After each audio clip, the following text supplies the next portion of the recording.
পা ছুঁয়ে সালাম করলেন আরফিন শুভ, বুকে জড়িয়ে নিলেন শাকিব খান। দেশের বিভিন্ন হলে ব্যাপক ঝড় তুলেছে ঈদে মুক্তি পাওয়া শাকিব খানের সিনেমা তুফান।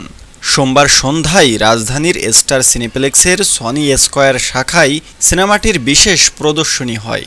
সেখানে উপস্থিত ছিলেন শাকিব খান সহ শোবিজের অনেক পরিচিত মুখ। তবে অতিথি ও সাংবাদিকদের বিশেষ নজরে ছিলেন শাকিব খান।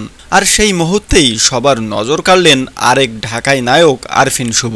হঠাৎ করে আরফিন শুভর নজরে আসার কারণও ভিন্ন। হলভর্তি দর্শকের সামনেই এক অবাক করার মতো ঘটনা ঘটিয়ে দেন এই অভিনেতা। মেগাস্টার শাকিব খানের সামনে গিয়েই পা ছুঁয়ে সালাম করতে ব্যস্ত হয়ে পড়েন আরফিন শুভ। সামাজিক মাধ্যমে ছড়িয়ে পড়া একটি ভিডিওতে দেখা যায়, প্রেক্ষাগৃহে অভিনেতা আজিজুল হাকিমের সঙ্গে দাঁড়িয়ে কথা বলছিলেন মেগাস্টার শাকিব খান। এ সময় উপস্থিত হন চিত্রনায়ক আরফিন শুভ।